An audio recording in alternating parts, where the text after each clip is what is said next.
we're not going to take the escape route that time. All of his co-workers were gone. What could it mean?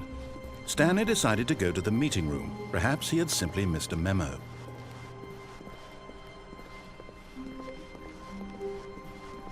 When Stanley came to a set of 2 open doors, he entered the door on his left. Alright. There's actually Yet there was not a single person here either. There's a Feeling couple wave more of things we can disbelief, do. Stanley decided to go up to his boss's office. Actually, Hoping there's he one might come thing into a left to do, staircase, really, in Stanley the walked office of our upstairs to his boss. boss's office. It's a little bit of a trick. Oh, wow.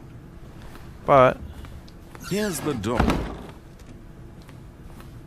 we're going to trick him into thinking we're going that way. We can. I don't think we can go in here. Ah.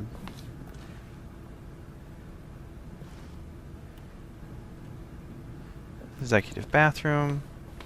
But we're gonna go through here. See where, you know, where this takes us.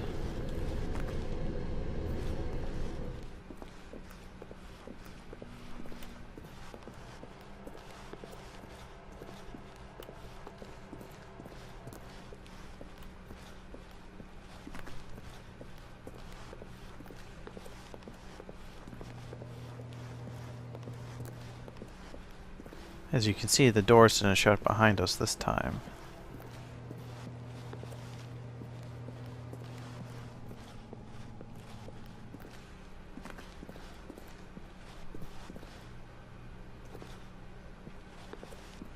Into the darkness.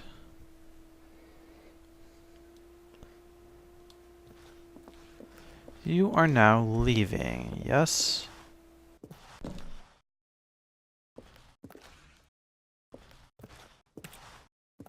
Escape pods, door 760.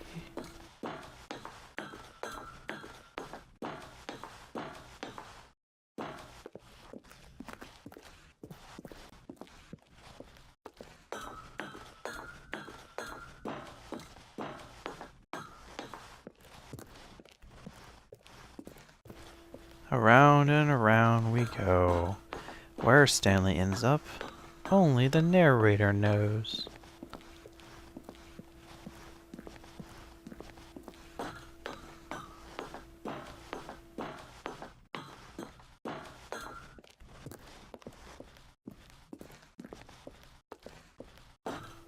The Stanley Parable, a game where you climb stairs over and over again. Look at that hardcore climbing action. Escape pod launch bay. What does that say? Entering the escape pod will initiate a relay that once triggered cannot be disabled or paused. Both the narrator and Stanley must be present in order for the escape pod.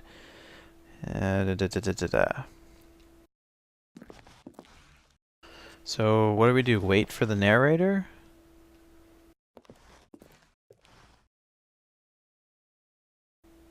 Do not proceed. Okay, so I guess we just wait until the narrator catches up.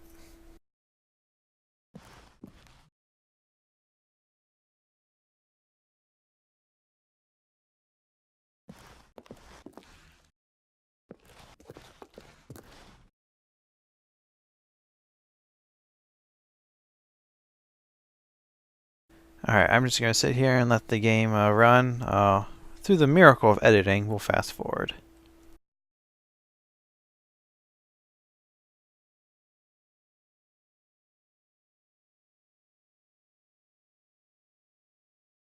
I know it's not much, and not a lot's happening, but look at that awesome high-speed vapor.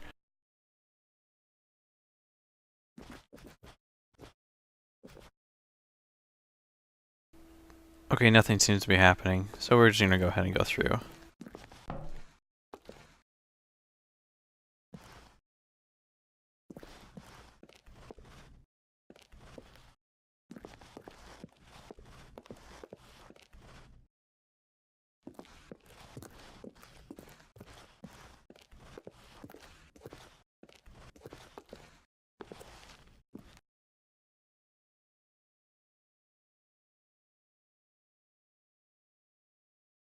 Okay, what's with the...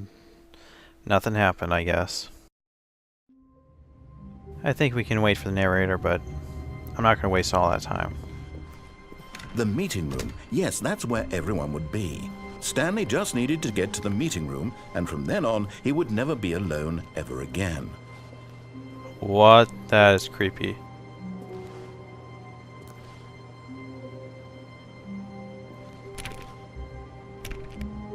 Fine.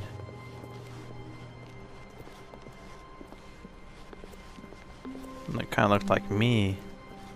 When Stanley came to a set of 2 open doors, he entered the door on his left. Okay. Yet there was not a single person here either. Feeling a wave of disbelief, Stanley decided to go up to his boss's office. Hoping he might find to a staircase, Stanley walked upstairs to his boss's office. Now this is where we start really deviating from the course.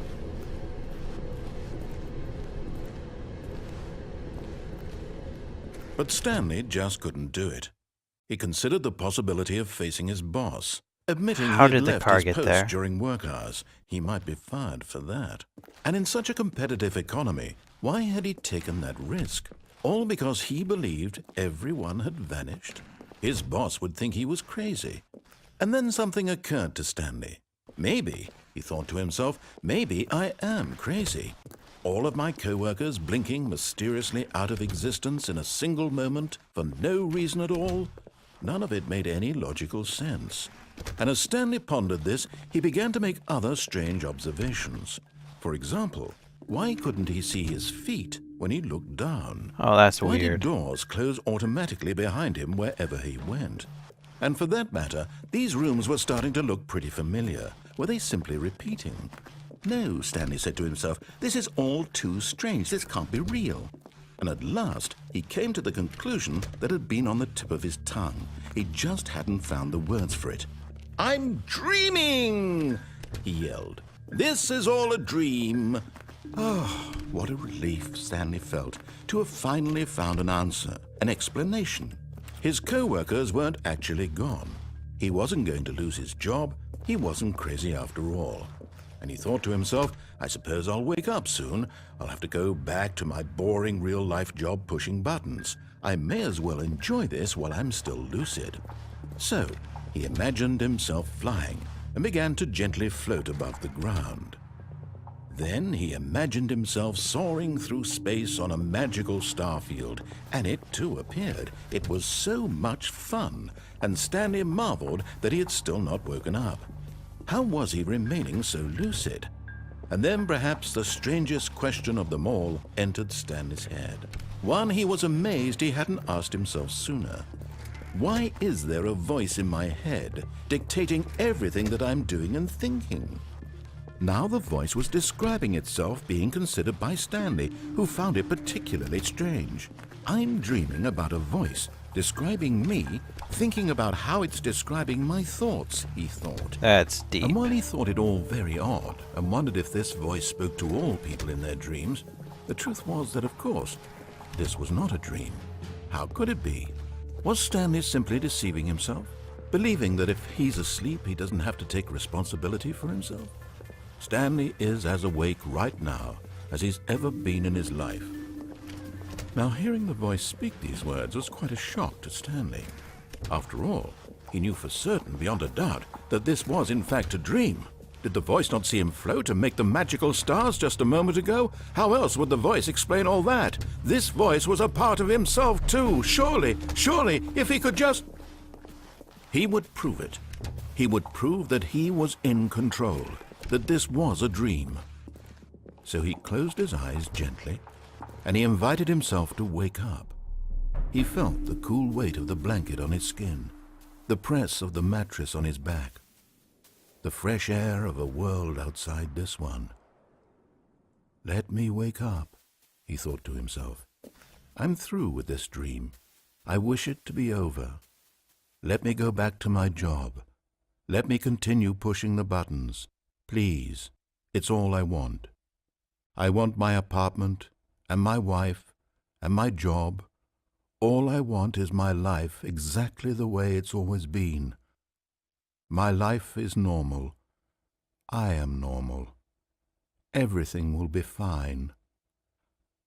I am okay. Well, I'm surprisingly calm right now. Ah, snap, it didn't work.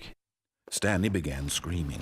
Please, someone, wake me up. My name is Stanley. I have a boss. I have an office. I am real. Please, just someone tell me I am real. I must be real. I must be. Can anyone hear my voice? Who am I? Who am I?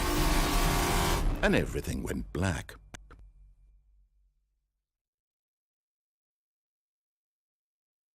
This is the story of a woman named Mariella. Mariella woke up on a day like any other. She arose, got dressed, gathered her belongings, and walked to her place of work. But on this particular day, her walk was interrupted by the body of a man who had stumbled through town talking and screaming to himself, and then collapsed dead on the sidewalk. And although she would soon turn to go call for an ambulance, for just a few brief moments she considered the strange man. He was obviously crazy, this much she knew. Everyone knows what crazy people look like. And in that moment, she thought to herself how lucky she was to be normal. I am sane. I am in control of my mind.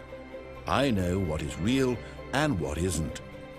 It was comforting to think this, and in a certain way, seeing this man made her feel better. But then she remembered the meeting she had scheduled for that day. The very important people whose impressions of her would affect her career, and by extension, the rest of her life. She had no time for this, so it was only a moment that she stood there, staring down at the body. And then she turned and ran. Okay. And that's another one of the Stanley Parable's unique endings. Alright. All of his co-workers were gone. What could it mean? Stanley decided to go to the meeting room. Perhaps he had simply missed a memo. There's one more particular ending we can have on When our Stanley left came path. to a set of 2 open doors, he entered the door on his left. And we're about to go into it. Yet there was not a single person here either. Feeling a wave of disbelief, Stanley decided to go up to his boss's office, hoping he might find an answer there. Stanley stepped into the broom closet, but there was nothing here, so he turned around and got back on track.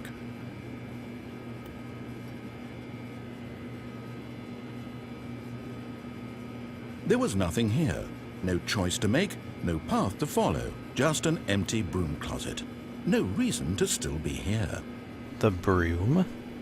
There's a reason. I want the broom. It was baffling that Stanley was still just sitting in the broom closet. He wasn't even doing anything. At least if there was something to interact with, he'd be justified in some way. As it is, he's literally just standing there doing sweet FA.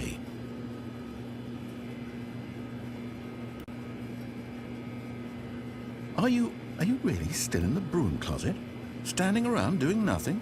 Why? Please offer me some explanation here. I'm genuinely confused. You tell me you don't see this awesome broom right here? Look how entertaining that is. You do realize there's no choice or Mesmerizing. anything in here, right? If I'd said Stanley walked past the broom closet, at least you would have had a reason for exploring it to find out. But it didn't even occur to me because literally this closet is of absolutely no significance to the story whatsoever. I never would have thought to mention it.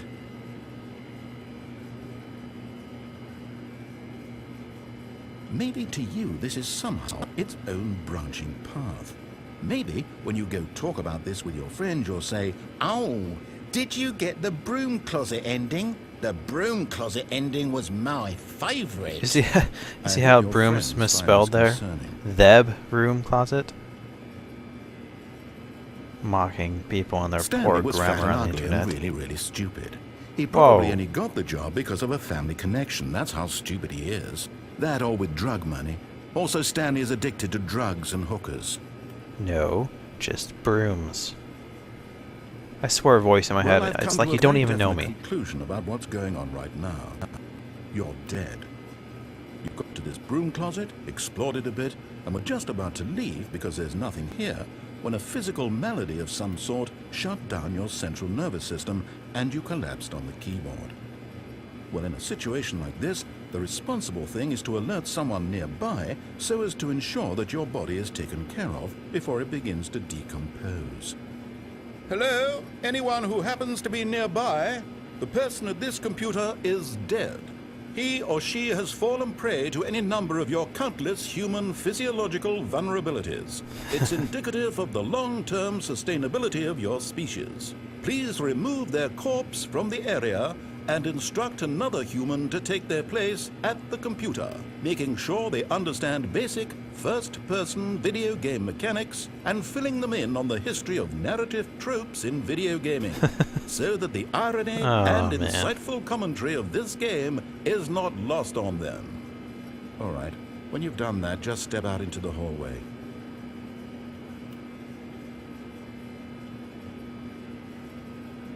Okay. Technically, I think we can die and the game might restart, but no. We're just gonna be getting the game again anyways. Alright. Now we're gonna start wind completely. blew outside and perhaps rain started, and if it did, it stopped shortly after. Stanley hoped that he would one day see weather.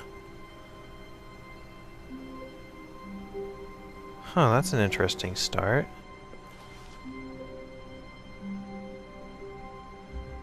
Okay, we'll come back to that.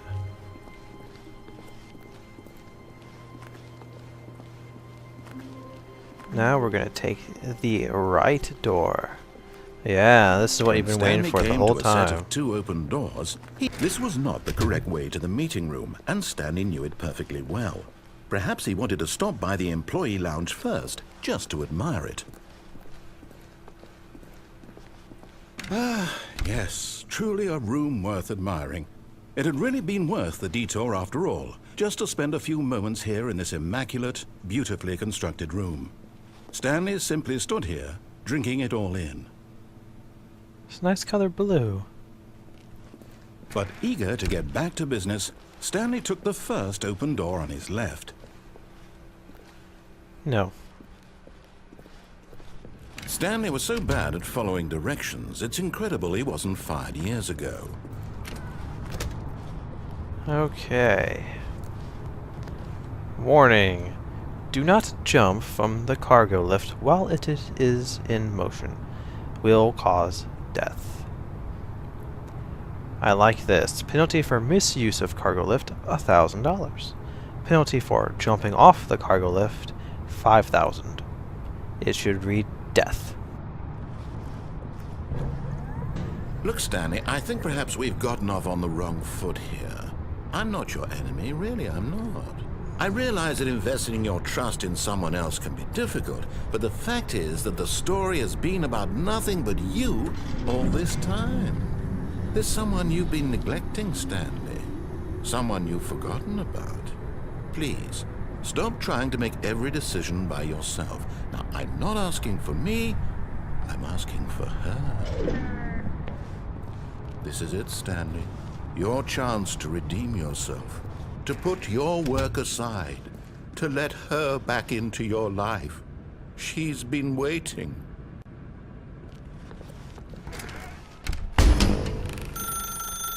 That's her, Stanley. You need to be the one to do this. To reach out to her.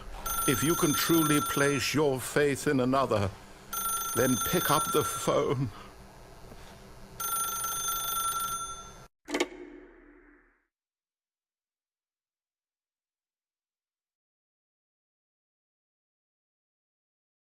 Wait. Oh, Stanley, is that you?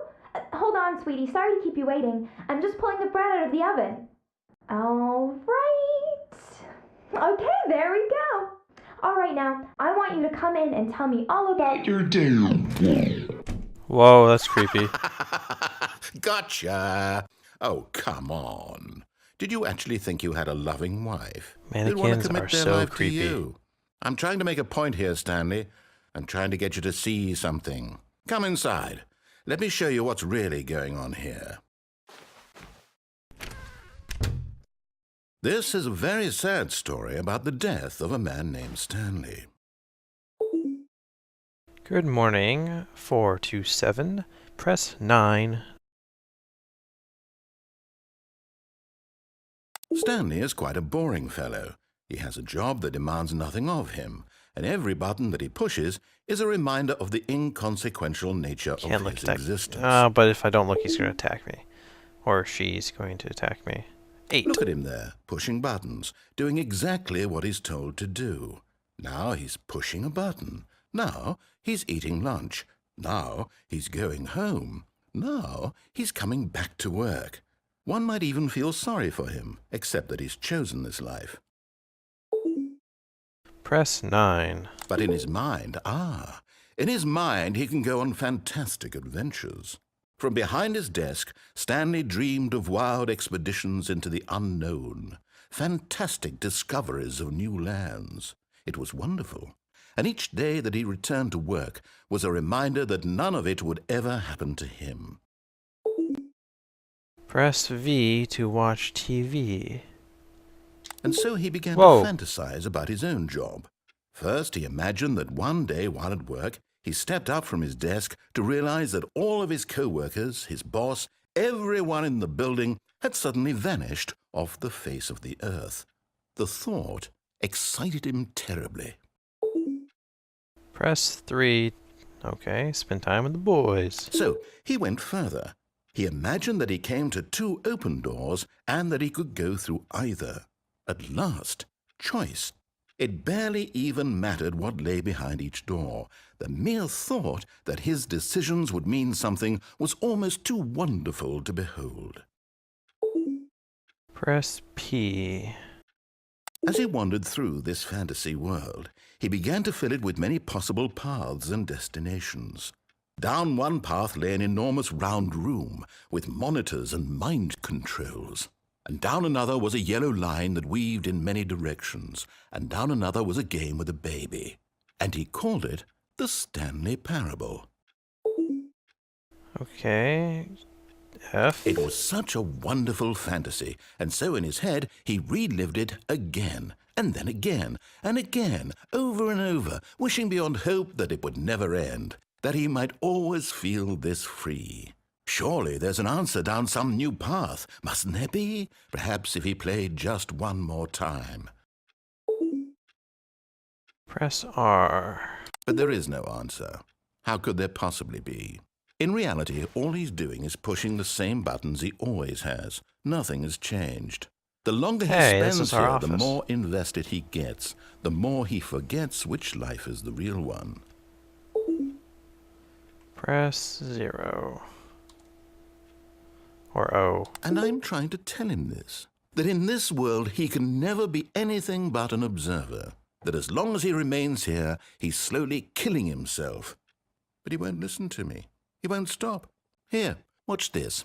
Stanley, the next time the screen asks you to push a button, do not do it.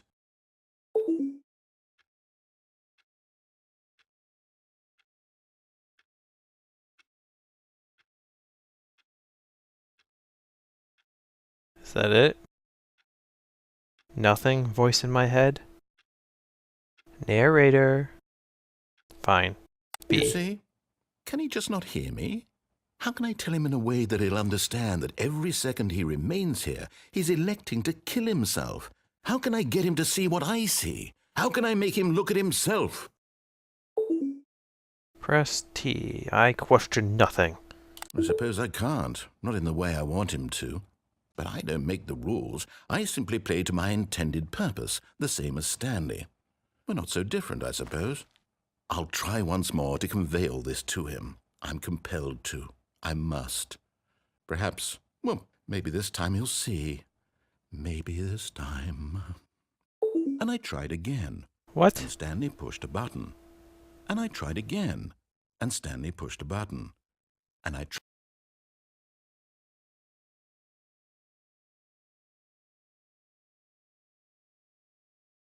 And Stanley pushed a button and died. Whoa! This has never happened when I played earlier. All of his co-workers were gone. What could it mean? Stanley decided to go to the meeting room. Perhaps he had simply missed a memo. That's messed up. Is it even in the... Okay, only in the rooms where we're walking. A little bit, I guess.